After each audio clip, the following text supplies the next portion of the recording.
Aqui estamos novamente para o nosso estudo em grupo. Estamos lendo Evolução em Dois Mundos.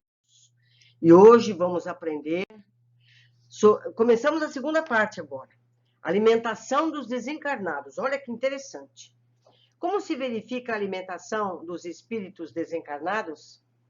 Esclarecendo a importância da respiração no sustento do corpo espiritual, basta lembrar a hematose no corpo físico, pela qual o intercâmbio gasoso se efetua com segurança através dos alvéolos, nos quais os gases se transferem do meio exterior para o meio interno e vice-versa, atendendo à assimilação e desassimilação de variadas atividades químicas no campo orgânico.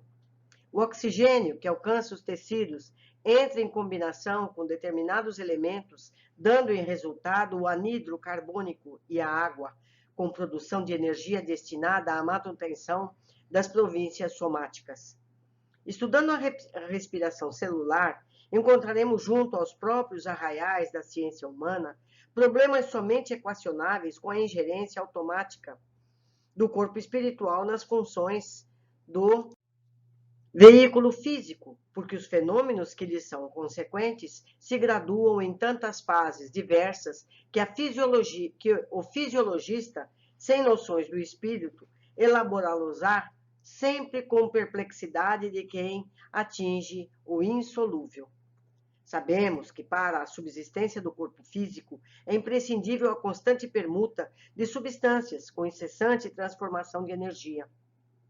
Substância e energia se conjugam para fornecer ao carro fisiológico os recursos necessários ao crescimento ou à reparação do contínuo desgaste, produzindo a força indispensável à existência e aos recursos reguladores do metabolismo.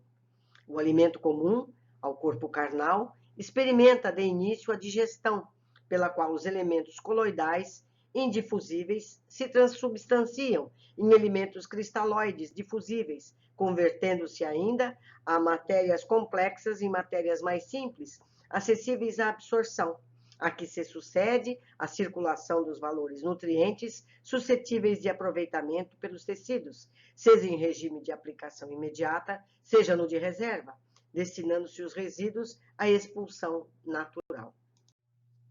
A ciência terrena não desconhece que o metabolismo guarda a tendência de manter-se em estabilidade constante, tanto assim que, reconhecidamente, a despensa de oxigênio e o teor de glicemia em jejum revelam quase nenhuma diferença de dia para dia. É que o corpo espiritual, comandando o corpo físico, sana espontaneamente quando harmonizado em suas próprias funções todos os desequilíbrios acidentais nos processos metabólicos, presidindo as reações no campo nutritivo comum. Não ignoramos, desse modo, que desde a experiência carnal, o homem se alimenta muito mais pela respiração, colhendo o alimento de volume simplesmente com recurso complementar de fornecimento plástico e energético para o setor das calorias necessárias à massa corpórea, distribuição dos potenciais de força nos variados departamentos orgânicos. Abandonado o envoltório físico da desencarnação, se o psicossoma está profundamente arraigado às sensações terrestres, sobrevém ao espírito a necessidade inquietante de prosseguir atrelado ao mundo biológico que lhe é familiar. E quando não a supera ao preço do próprio esforço, o autorreajustamento provoca os fenômenos da simbiose psíquica que o levam a conviver temporariamente no halo vital daqueles encarnados com os quais se afine, quando não promove a obsessão espetacular.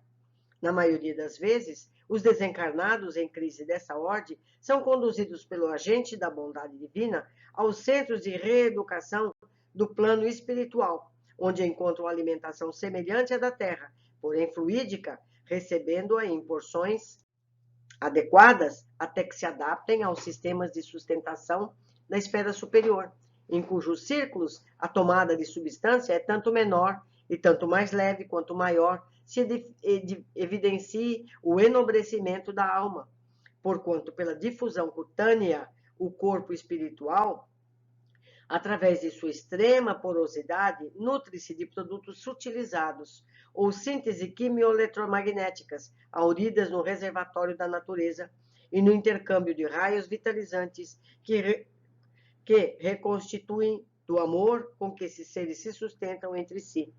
Essa alimentação psíquica, por intermédio das projeções magnéticas, trocada entre aqueles que se amam, é muito mais importante que o nutricista do mundo possa imaginar, de vez que por ela se origina o ideal, euforia orgânica e mental da personalidade. Daí porque toda criatura tem necessidade de amar e receber amor para que se lhe mantenha o equilíbrio geral. De qualquer modo, porém, o corpo espiritual, com alguma provisão de substância específica ou simplesmente sem ela, quando já consiga valer-se apenas da difusão cutânea para refazer os seus potenciais energéticos, conta com os processos de assimilação e da desassimilação dos recursos que lhe são peculiares.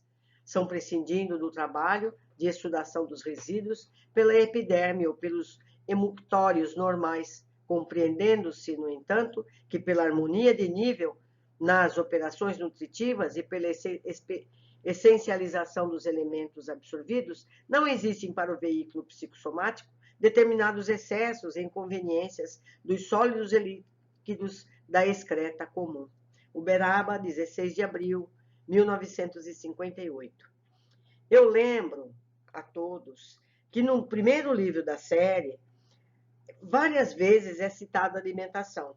Fala do conflito que houve no passado da colônia, em que foi preciso a reeducação de todos, isso levou muito trauma a todos.